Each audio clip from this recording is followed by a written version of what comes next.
Hello friends, कैसे हैं आप सब। आई होप कि आप अच्छे हैं। और आज हम देखेंगे एक बहुत ही शानदार टॉपिक। तो मैं उम्मीद करता हूं कि हमारे जो टॉपिक हैं 4-5 टॉपिक वो क्लियर हो गए हैं और आपको अच्छी तरह से समझ में आ गए हैं।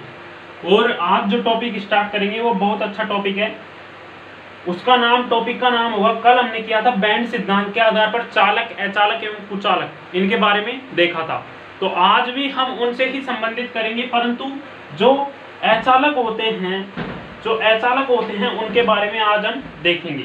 तो देखिए दोस्तों, किस प्रकार से है विभिन्न प्रकार के अर्धचालकों का संक्षेप में देखेंगे हम। तो देखिए, यहाँ पे आप टॉपिक डालिए और अच्छी हैंडराइटिंग के अंदर लिखेंगे विभिन्न प्रकार के अर्धचालक, विभिन्न प्रकार के अर्धचालक।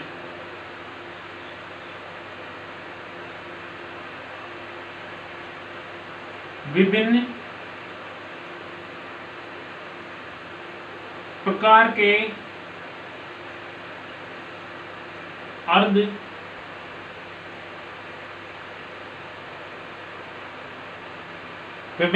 के अर्धचालक।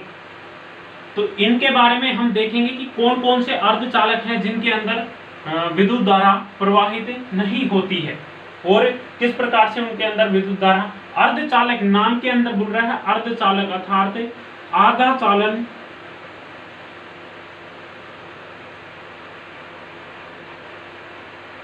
करना, और इससे ही चालक से, अर्ध का मतलब आधा और चालन का मतलब चालन ही होता है, आपको पता है। तो अर्ध का मतलब इसका टोटल हो गया अर्ध चालन करना अर्थात आधा चालन करना। तो इसको देखेंगे किस प्रकार से है। तो यहाँ पे एडिंग डाल लीजिए आप, विभिन्न प्रकार के चालकों के, विभिन्न प्रकार के अर्धचालक, यहाँ पे ये देखेंगे। तो देखिए दोस्तों, आप यहाँ पे लिखिएगा, यहाँ से मैं क्वेश्चन बता दूं आपको कब पूछा गया है इनके बारे में। विभिन्न प्रकार के अर्धचालक जो टॉपिक हैं थोड़े छोटे हैं, परंतु यहाँ से क्वेश्चन पूछे गए हैं।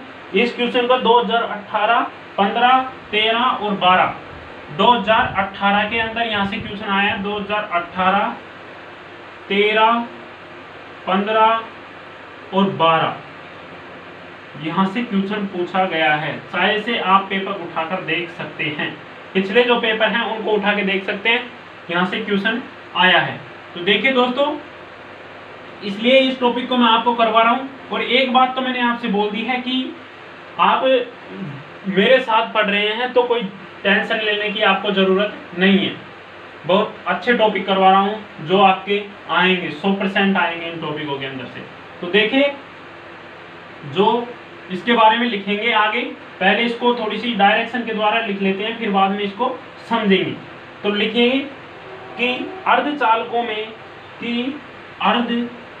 के अंदर कि, यहाँ पे लिखिएगा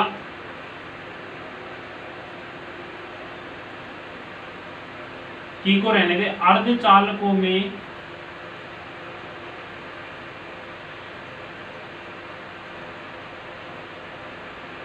अर्धचालकों में एक संयोजकता पट्टी होती है। एक संयोजकता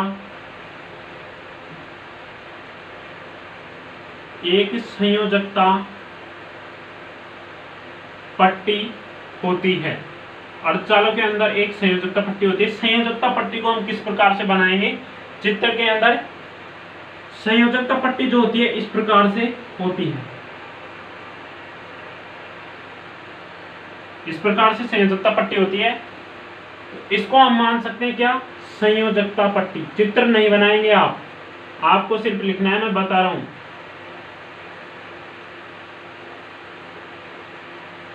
संयोजकता पट्टी, आगे लिखिएगा संयोजकता पट्टी होती है। आगे लिखिएगा जो इलेक्ट्रॉनों से भरी होती है, जो इलेक्ट्रॉनों से भरी होती है, जो इलेक्ट्रॉनों से भरी होती है। क्या होती है, इलेक्ट्रॉनों से भरी होती है।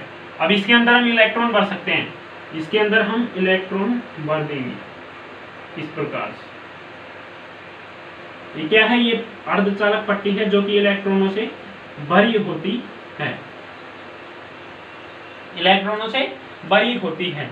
अब इसको देखेंगे आगे, आगे लिखिएगा।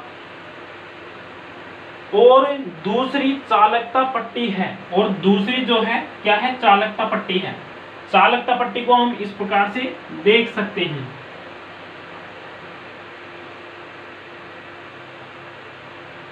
दूसरी क्या है? चालकता पट्टी। क्या है? चालकता। दूसरी क्या है? चालकता पट्टी है। तो देखिए आगे लिखिएगा, जो 0K पर एकदम रिक्त है, जो 0K पर एकदम रिक्त है। आगे लिखिएगा, इन दोनों के मध्य एक छोटा सा ऊर्जा अंतराल है। इन दोनों के मध्य एक छोटा सा ऊर्जा अंतराल है। क्या है? ऊर्जा अंतराल है, ऊर्जा अंतराल, ऊर्जा अंतराल है। आगे लिखिएगा, यह अंतराल इतना कम होता है कि सामान्य ताप पर ही बहुत संख्या में इलेक्ट्रॉन ऊष्मीय ऊर्जा से उत्तेजित होकर चालकता पट्टी में चले जाते हैं। ये जो टेम्परेचर है यहाँ का, ये बहुत क्या होता है? कम होता है। क्या होता है? कम होता है, जिससे कि हम बहुत कम इसको एनर्जी देंगे। एनर्जी का मतलब ऊष्मा देंगे, तो क्या है कि ये ऊष्मा देने पर आसानी से जो इलेक्ट्रॉन हैं यहाँ से संयोजकता पट्टी से चालन पट्टी के अंदर चले जाते हैं। तो आगे लिखिएगा, ये यहाँ पे लिखिएगा, कहाँ तक लिख लिया? पट्टी, उन इलेक्ट्रॉन यहाँ तक चले जाते हैं। आगे लिखिएगा, और संयोजकता पट्टी में उनके छोड़े हुए रिक्त स्थानों में धनावेशित छिद्र बन जाते हैं, धनावेशित छिद्र बन जाते हैं। आगे लिखिएगा, ये इलेक्ट्रॉन व छिद्र दोनों ही संयुक्त रूप से चालकता के लिए उत्तरदायी होते हैं। ये इलेक्ट्रॉन व छिद्र दोनों, ये इलेक्ट्रॉन व छिद्र दोनों ही संयुक्त रूप से चालकता के लिए उत्तरदायी होते हैं। आगे लिखिएगा, इस प्रकार चालकता पट्टी के इलेक्ट्रॉन, इस प्रकार चालकता पट्टी के इलेक्ट्रॉन और संयोजकता पट्टी के छिद्रों के कारण, और संयोजकता पट्टी के छिद्रों के कारण, आगे है के कारण, आगे लिखिएगा यहाँ पे, उत्पन्न हुई चालकता को आंतरिक चालकता कहते हैं। उत्पन्न हुई चालकता को आंतरिक चालकता। अब इसे देखिए, समझेंगे बहुत ही अच्छे तरीके से। यहाँ पे आप देखिएगा,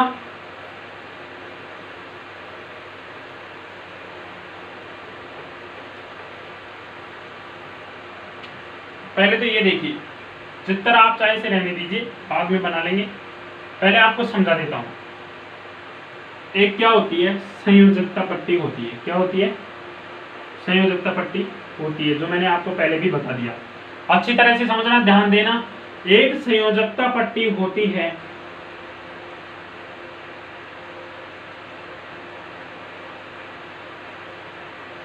जो कि पूर्ण रूप से इलेक्ट्रॉनों से भरी हुई होती है।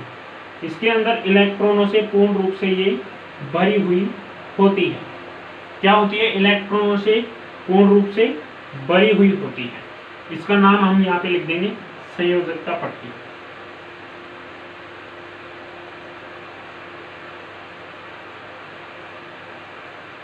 संयोजकता पट्टी। आगे देखिए, एक होती है चालन पट्टी। क्या होती है? चालक, जिसके अंदर चालन होता है। इसके अंदर क्या है कि ये बिल्कुल रिक्त होती है। क्या होती है? रिक्त होती है। क्या होती है? रिक्त होती है।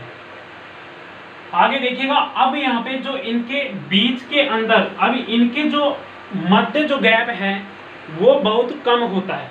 अर्धचालकों में इनके मध्य जो गैप है वो बहुत ही क्या होता है? ऊर्जा अंतराल। यहाँ पे लिख सकते हैं आप, ऊर्जा अंतराल।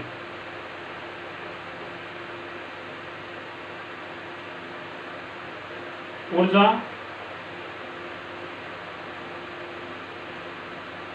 ऊर्जा अंतराल जो है क्या है, बहुत ही कम है, यहाँ पे क्या है, कम है, जिससे कि इसको नॉर्मल टेम्परेचर पर ऊष्मा पर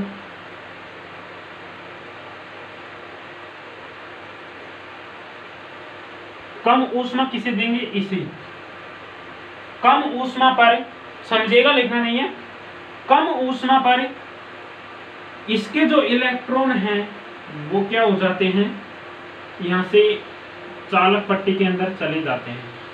ऊर्जा अंतराल कम होता है और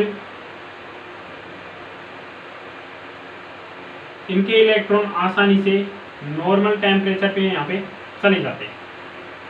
तो देखिए, इसे समझने का प्रयास कीजिए कि एक संयोजकता मैंने आपको लिखवाया था, उसको एक बार आप पढ़िएगा, फिर यहाँ पे समझिएगा कि संयोजकता पट्टी जो है उसके अंदर इलेक्ट्रॉन पूर्णतः भरे हुए होते हैं और इनके मध्य जो टेम्परेचर है वो बहुत कम होता है, जिससे कि यहाँ पर जो ऊष्मा देते हैं नॉर्मल टेम्परेचर पर ही, नॉर्मल एनर्जी पर ही, ये क्या होता है कि इसके इलेक्ट्रॉन यहाँ से चले जाते हैं चालक पट्टी के अंदर। कहाँ पर चले जाते हैं, चालक पट्टी के अंदर,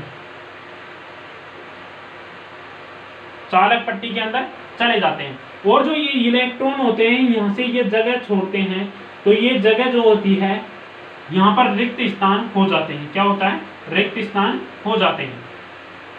आगे मैंने आपको क्या लिखवाया था, रिक्त स्थानों में धनावेश छिद्र बन जाते हैं। ये कौन से छिद्र बन जाते हैं, आपके धनावेश छिद्र बन जाते हैं। क्या हो जाते हैं, इन पर धनावेश आ जाता है, धनावेश छिद्र बन जाते हैं, क्योंकि यहाँ से इलेक्ट्रॉन चले जाता है और इलेक्ट्रॉन पर आपको पता है ऋणावेश होता है, प्रोटॉन पर धनावेश होता है और न्यूट्रॉन पर उदासीन होता है।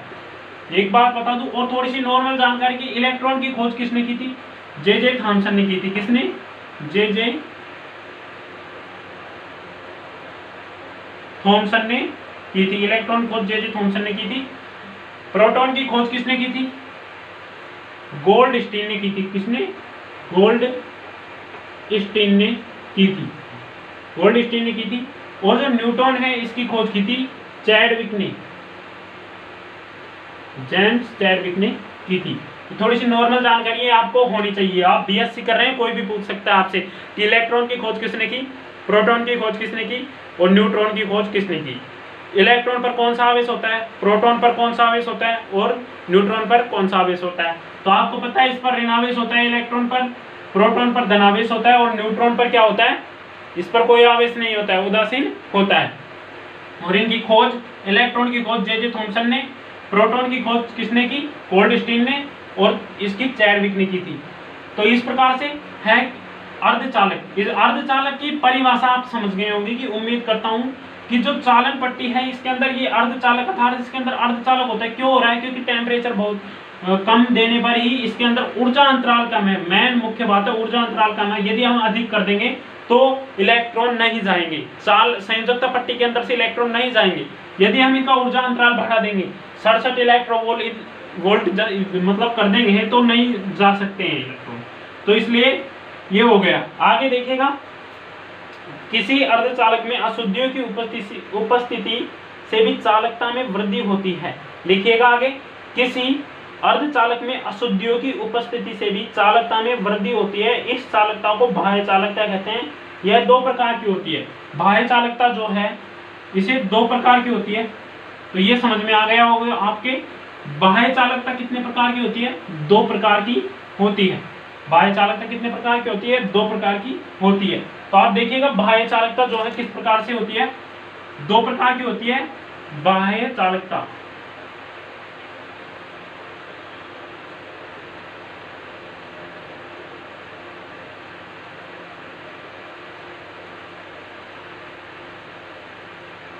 दो प्रकार की होती है बाह्य चालकता। अब इसका जब प्रकार है उनको हम देखेंगे कल। तब तक के लिए जय हिंद दोस्तों, और क्लास को ज्यादा से ज्यादा शेयर करें।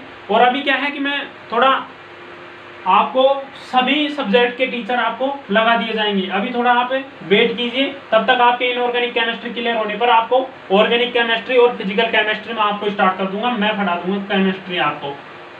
तो आप ये है जो बाह्य चालकता, इसके बारे में हम देखेंगे कल। इसके दो प्रकार हैं, दोनों प्रकारों को कल अच्छी तरह से समझेंगे।